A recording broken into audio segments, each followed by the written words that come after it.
Welcome, everyone. For today's prep, we're going to be looking at velocity. And in particular, we're going to see how to calculate the average velocity over a time interval, and then also the instantaneous velocity at a specific moment in time. So first of all, just a little bit of terminology here. And it helps to have a picture. So when we're going to be talking about velocity, the situation we're going to keep in mind here is we're going to have an object that's going to be moving around, and we're trying to figure out how fast this object's moving. And for our discussion, this object is going to be kind of stuck on a straight line. So it's going to be kind of stuck on, say, like the x-axis here. And it's just this object's going to be moving around. Now, with this, we're going to have a reference point. So this is kind of where we're going to take our measurements relative to. So you want to think of this as like the origin.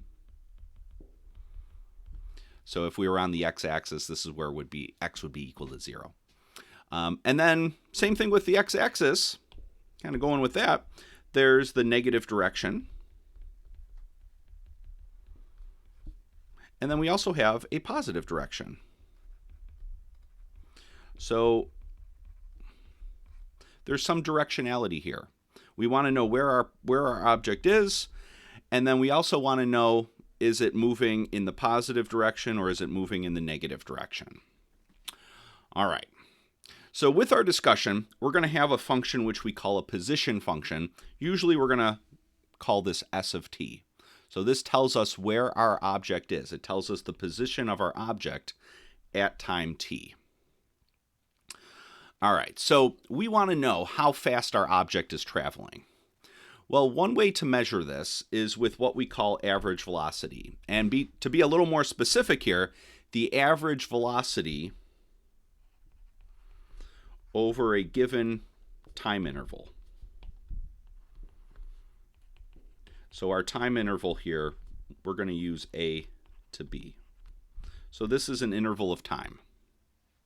And the way we calculate average velocity is it's the displacement divided by the time elapsed.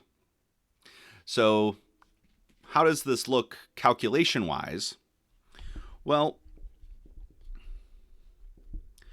what A represents, A is the start time. So, we're interested in how our object moves over a given moment in interval of time here. A is the start time of that interval, and B is the ending time. And so if we look at displacement, what is displacement? Well, displacement is the change in our two positions. So S of A is our starting position, and S of B is the ending position for our object. So it's possible if our object's moving around, so let's say this is where our object starts, and then let's say our object moves and it ends up over here. That would be a positive displacement because it's moved to the right. Now let's say our object starts here but then ends up here. Well, we've moved to the left. We've moved in the negative direction, so our displacement would be negative. And it's possible for displacement to be 0. So let's say our object starts here, moves to the right a little bit, and then backtracks, and then we end right back where we started. So in that case, our displacement would be 0. So what we're calculating with displacement is this is just the change in our two positions. It's our ending position minus our starting position. And the time elapsed is how long our time interval is. So we just subtract the endpoints for that time interval. All right. So the idea is average velocity is something we can measure because we know when we're going to start our measurement, we know the time we're going to end our measurement, and we can record where our object is at the start time, and we can easily record where our object is at the end time there. So the question is, how do we find out how fast our object is moving at a given specific moment in time? not over a time interval, but at a given instant in time. And the idea we're going to see is we're going to let this time interval shrink down in size, get smaller and smaller. So we're going to kind of take faster and faster measurements over a briefer and briefer interval of time. And that's our instantaneous velocity. So our instantaneous velocity, we call this v of a, and this is our velocity at time a. And again, for an object moving in a straight line. So if you want objects moving around a curve, that's Calc 3. Right now we're going to be looking at objects moving in a straight line. All right, so how do we calculate this instantaneous velocity? And just a little bit note here about the word. We say instantaneous velocity just to really emphasize that we're talking about a given moment in time. But usually we just kind of abbreviate that velocity. All right, so let's look at the definition here. It's the limit as h goes to 0 of s of a plus h minus s of a all over h. And really, what this is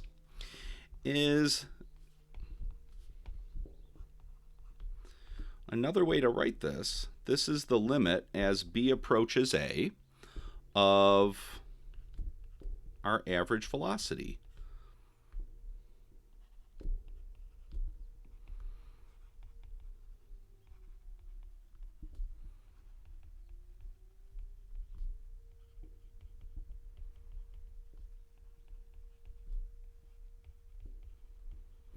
So we can think of this instantaneous velocity.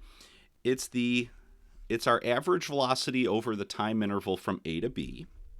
And what we do is we let this endpoint B shrink down to A.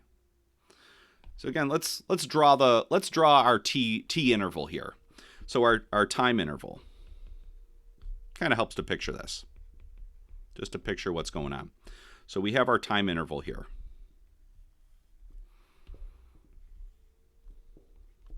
So we have our start time, and then we have our end time, which is B. And the idea is we're going to shrink this time interval, the length of this time interval, down to 0.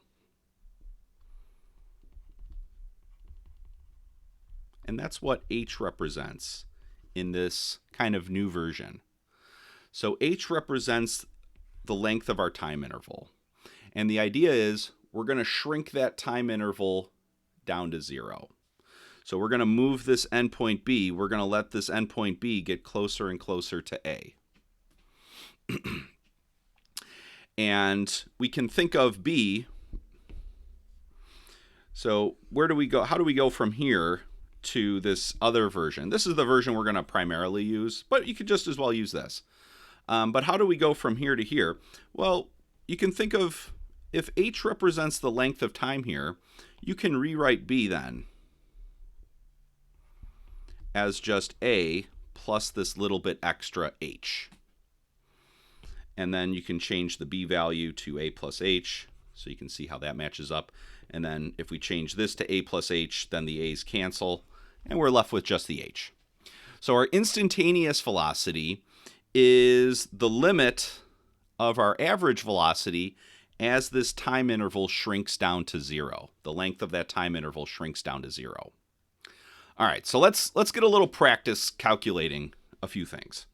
So let's look at an example, and kind of some common examples. Let me just pop back up here. Some common examples that we'll see. A lot of times we'll see cars traveling in a straight line.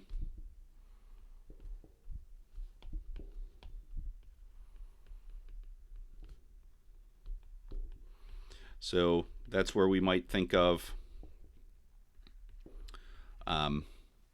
this type of calculation. Or another common thing is objects in free fall.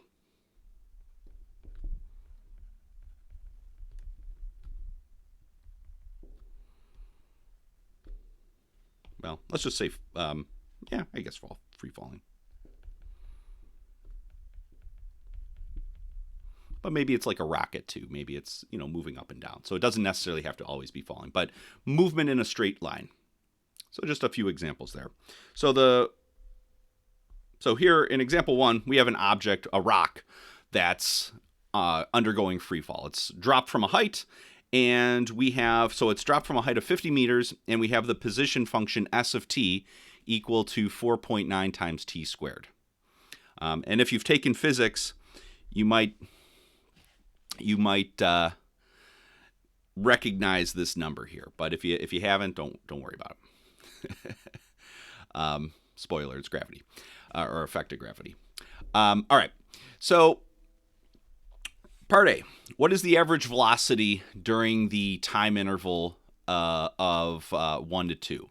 So our rock is falling, and we want to know how fast what's the average velocity as it travels during this time interval. All right, so average velocity over this time interval 1 to 2. Let's write down the formula. Well, it's going to be our position at time 2 minus our position at time 1 divided by the length of that time interval, so 2 minus 1. And to calculate s of 2, we're just going to plug 2 into this function. So we get 4.9 times 2 squared. And then to get s of 1, we're going to plug 1 into that function. So we get 4.9 times 1 squared.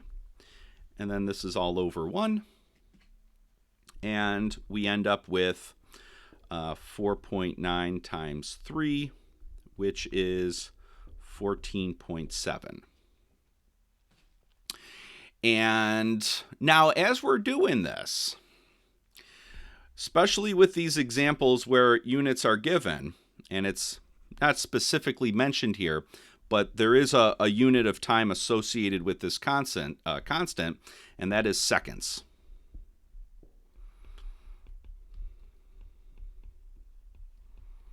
So for here, time is measured in seconds, and we see our position is being measured in meters. So what we've done here, our displacement then is being measured in meters, and this length of our time interval is measured in seconds. So when we do these types of problems, we do want to include units. So our units here are going to be meters, so meters from the top, and then we're dividing by units of time, so it's going to be meters per second. So our average velocity in this case, over this time interval, our rock has traveled on average 14.7 meters per second. All right, so that's our average velocity over this time interval. Now, if we wanted to answer what's the instantaneous velocity after 1 second, well, the idea is we would shrink this interval so that the one endpoint, this endpoint here, this b, the ending time here, gets closer and closer to the endpoint of 1. So, to kind of get better and better estimates for our instantaneous velocity, we might then go on and do like a time interval 1 to 1.1, and then maybe we do 1 to find the average velocity over the time interval 1 to 1.01. And what we're doing there is kind of a numerical limit. So instead, we know how to do that now. So we know how to get the instantaneous velocity after 1 second. What we want to calculate is our instantaneous velocity v at time 1. So we write down the definition. It's the limit as h goes to 0, s of a plus h minus s of a all over h. And because we're trying to find our velocity at time 1, this means our a value is equal to 1. So we can actually fill that in wherever we see an a. So we can switch that out to 1.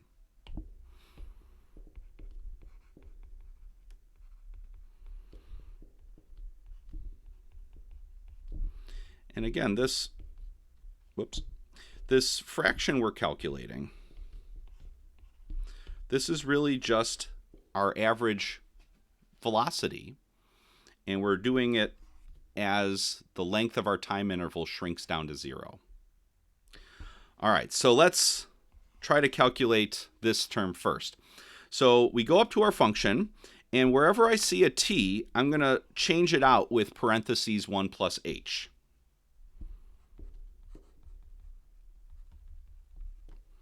So we get 4.9 times 1 plus h squared, and we want the parentheses there.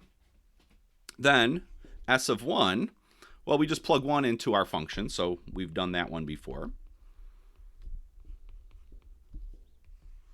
And then this is all over h.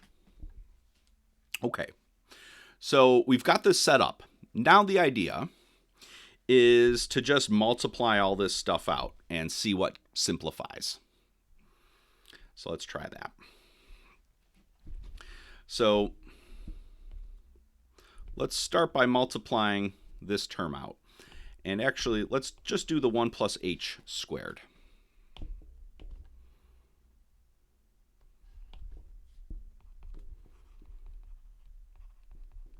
So we'll kind of leave our 4.9 out there in front. All right, so when we multiply this out, we're going to get 1 plus 2h plus h squared. And if you need to kind of write out the 1 plus h squared, or 1 plus h times 1 plus h and actually do the foiling, doesn't hurt. So we'll come back to that. And then over here we have minus 4.9 times 1. All right, so we get to here, and now we just want to distribute this 4.9. Make sure we kind of distribute to everything there. And when we do that, we get 4.9 plus 9.8h plus 4.9h squared, and then we have minus 4.9, and this is all over h. And then we see that a 4.9 and a minus 4.9, so those cancel. And what we're left with then is the limit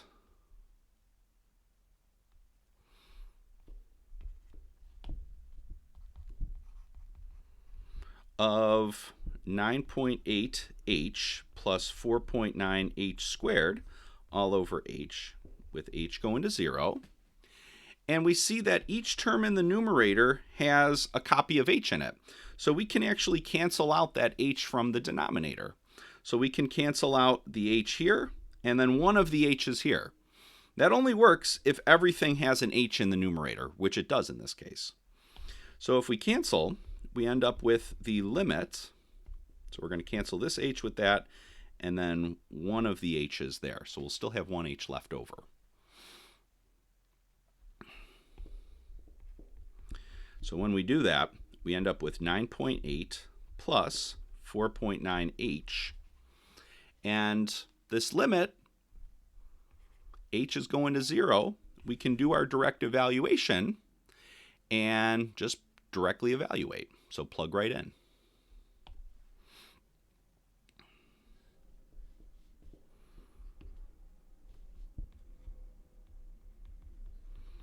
So we do our direct eval, and we end up with 9.8 plus 4.9 times 0, which is just 9.8.